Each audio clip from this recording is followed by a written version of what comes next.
መንግስት ሰራተኛ ነበር። ስራም እየሰራው ነበር። አንድ ላም ገዛው። እኔ ገንዘብ አልነበረኝም። ተበድሬ ገዛው። ከአንድ ላም አሁን 30 ከብታል። ሰላም ቤተሰቦችና ተመልካቾች፣ እጅግ በጣም አጓጊና አስደናቂ የወተት ላሞች እርባታ ተሞክሮ ነው ይዤላችሁ የቀረብኩት። ከዚህም ተሞክሮ ተምራችሁ እንደምትጠቀሙበትም እተማመናለሁ። እንደተለመደው ሰብስክራይብ፣ ላይክ እና ሼር ማድረግ እንዳይረሱ። አሁን በቀጥታ ወደ ጉዳያችን እንገባለን። ሰው አላማ ካለው ግቢው ጥሩ ይሆናል። አላማ ያስፈልጋል። አላማ ካለ ሰርተ የትም መድረስ ትችላለህ። እጄ ላይ 10,000 ነበረ። ከቤተሰቦቼ ደግሞ 40,000 ተበድሬ 50,000 ነበር። ከ50,000 አንድ ላም ደግሞ 45,000 ገዛው። ከዛ እሱን አብሬቼ ነው አሁን ደግሞ ሌላ በአጠገብም ደግሞ ከብት ደለባ ጥጆች ገዝቼ እንደዛ እያልኩ ነው እና ያለን እነሱ ማለት ነው። አንድ ላም አሁን ከፍተኛ የምትሰጠው 30 ሊትር በቀን 30 አንድ ላም ማለት ነው። ዝቅተኛ ደግሞ 24 የሚገርም ነው። በጣም ደስ ይላል። 14 ሰራተኛ በዚህ ነው የሚከተል። የሚገርም ነው። ቋሚ ናቸው ጊዜያዊ? ቋሚ አንድ 10 ሰው አለ። 4 ሰው ደግሞ ጊዜያዊ። ፍሩሽካ መኖ ብቻ መብላት ሳይሆን እኔ አሁን አንዳንድ አልፋ ግራስ አለ። አልፋ አለ። ሌላ ደግሞ ሌላ ምግቦች አሉ። ሰላጣ፣ ቆስጣ አለ ይበላሉ። ጥቅል ጎመን በነሱ ፊግ ነው እሱን የሰራሁት ያለው።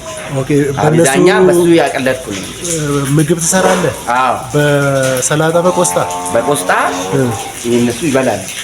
ታዘጋጃለህ ማለት የሚገርም። ይሄ ራሱ ድንቅ ተሞክሮ ነው። በፐርሰንት እንጨምራለን።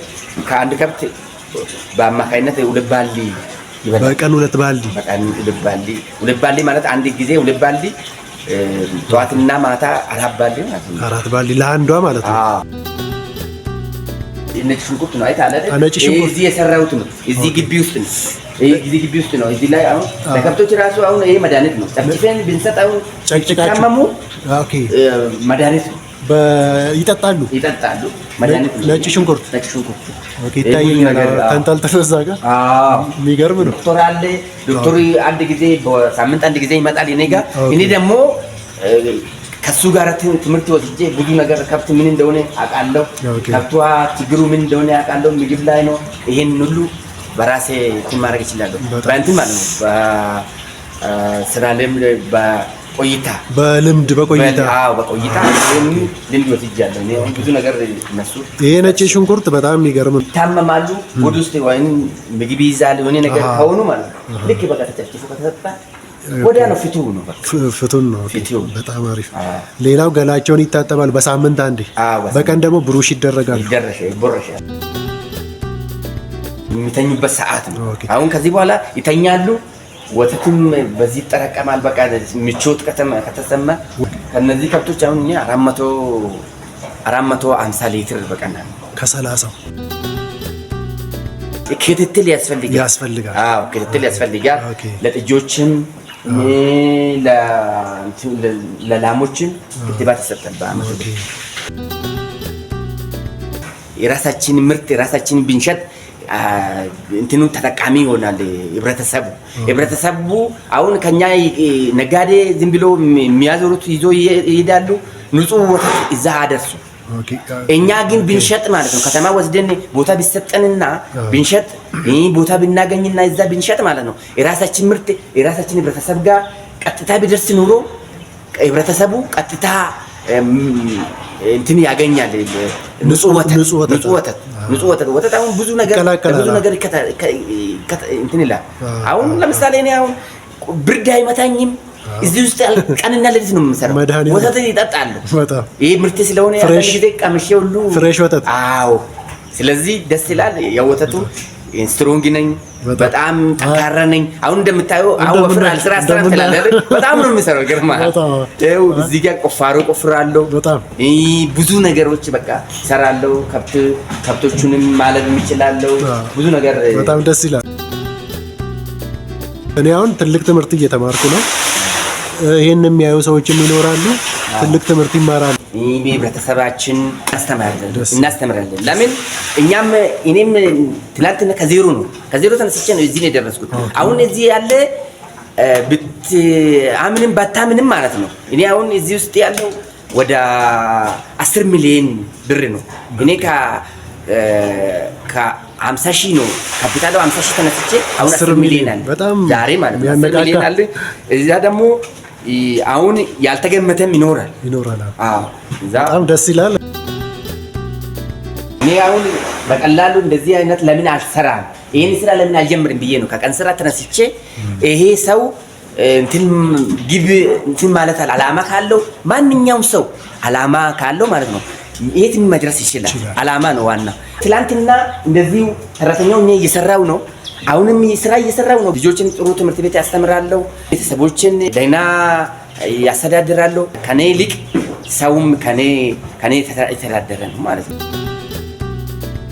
በቀን 5000 ወጪ አለ። ኦኬ ለመኖ ነው ለመኖ ለሰራተኛ ኤቭሪቲንግ በወር ደግሞ 150 ሺህ እንደማለት 150 ሺህ ጥጃ እኛ አሳድጋለሁ። ጥጃ ሽጫለሁ። ኦኬ እኔ አሳድጋለሁ። ለምን እኔ አሁን ይሄ ሰርቻለሁ። አሁን ወተት 400 ሊትር አለ አይደል? እኔ አሁን 800 ሊትር አድርጌ ወተት ፕሮሰስ ሊጀምር ነው። 800 ሊትር ካረኩ ማለት ነው ማሽኑ ገዝቼ አቅጠቅዬ እሱን ፕሮሰስ አድርጌ ለህብረተሰብ አከፋፍላለሁ።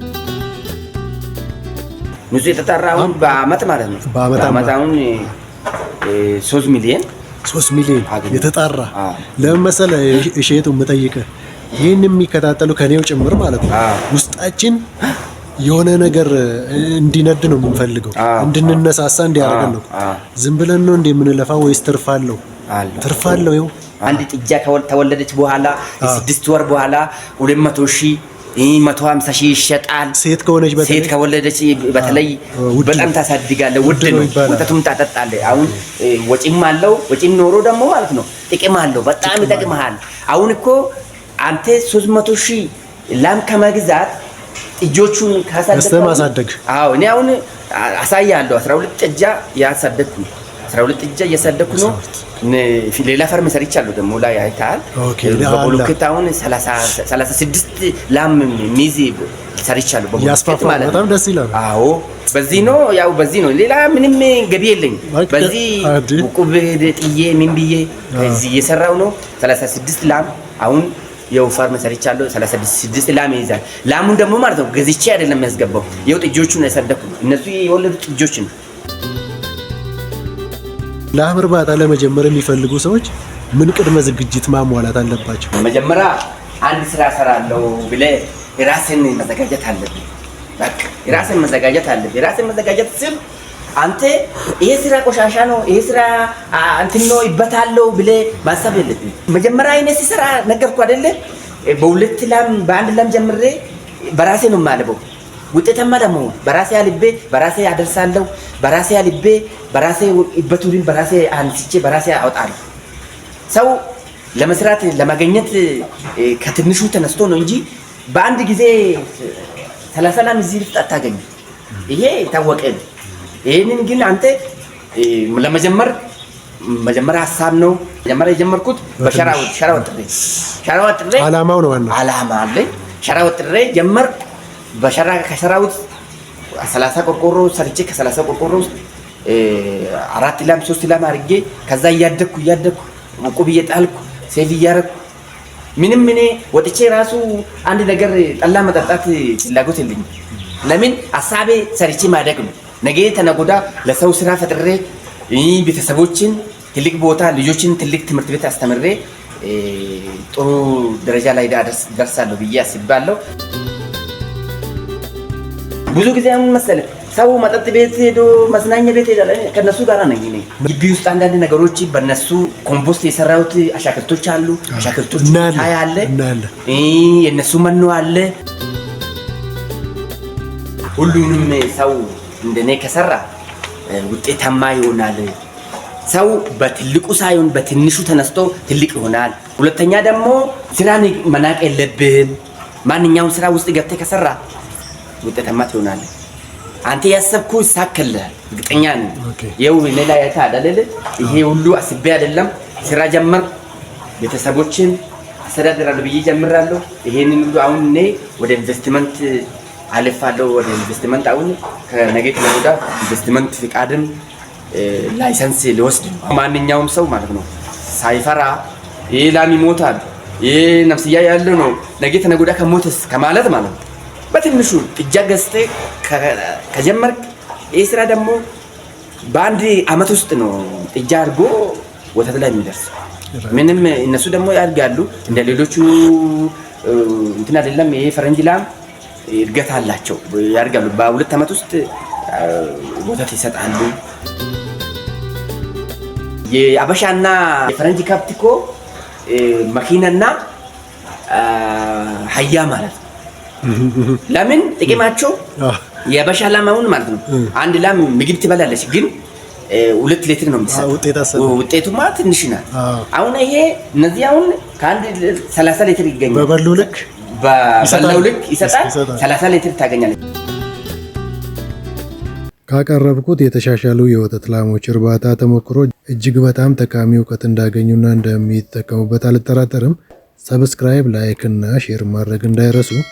ቸርነት ዘለቀ ነኝ። አመሰግናለሁ።